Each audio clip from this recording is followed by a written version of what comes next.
পাকিস্তানি মিলিটারির ওপর বালুচিস্তান লিবারেশন আর্মির তরফ থেকে একটা মারাত্মক অ্যাটাক হয়েছে। এবার এই অ্যাটাকটাকে ডিকোড করা আমাদের জন্য খুব জরুরি।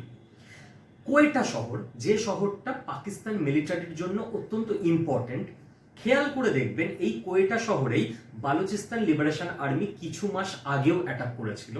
এই কোয়েটা শহর থেকে 300 জন পাকিস্তানি মিলিটারি, তারা মিলিটারি ট্রেনে বেরিয়ে একটা জায়গায় যাচ্ছিল। কোথায় যাচ্ছিল?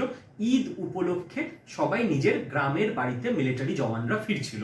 পাকিস্তান আর্মি সেই সময় আইইডি বোঝাই একটা গাড়ি চলন্ত ট্রেনে গিয়ে ধাক্কা মারে এবং ট্রেন বিস্ফোরণ ঘটে, ট্রেন ডিরেল হয়ে যায় এবং অন্তত কনফার্মড 26 জন পাকিস্তানি আর্মির মৃত্যু ঘটেছে।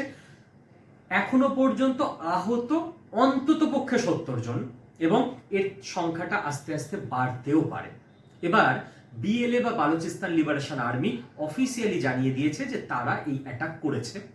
দেখুন, প্রথম ইন্ডিকেশন এই অ্যাটাকটা শুধুমাত্র পাকিস্তানের সেনাবাহিনীর লস, যে কয়েকজন সেনা জওয়ান মারা গেছে তা নয়। এরপর পাকিস্তান সেনাবাহিনীর টেনশন বাড়লো, খরচ বাড়বে নিজেদের প্রোটেকশনের জন্য, গোটা দেশের মনোবল কমবে। যেখানে আর্মি নিজেই সুরক্ষিত নয় সেখানে দেশকে সুরক্ষা কি করে দেবে? সেকেন্ড ফেজে চলে আসুন।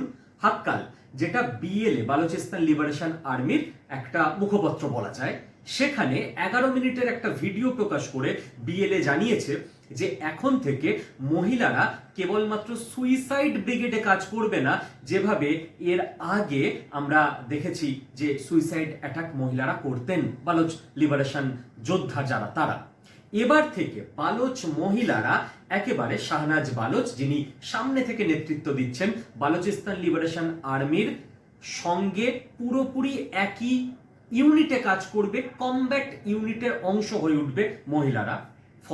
ফল পাকিস্তান আর্মির ওপর আরো চাপ বাড়বে, কারণ বালুচিস্তান লিবারেশন আর্মি আরো স্ট্রং হচ্ছে। আর যখনই এই সব কিছু হয়, পাকিস্তান বলে এর পিছনে ভারতবর্ষ রয়েছে, অজিত দোভাল রয়েছে। আমরা তো বলি কি জানি, কে আছে জানি না। তবে যেই থাকুক না কেন, খুব ভালো কাজই করছে, কারণ পাকিস্তানকে চার টুকরো করতে না পারলে এই পৃথিবী থেকে সন্ত্রাসের শেষ হবে না। কি বলেন আপনারা?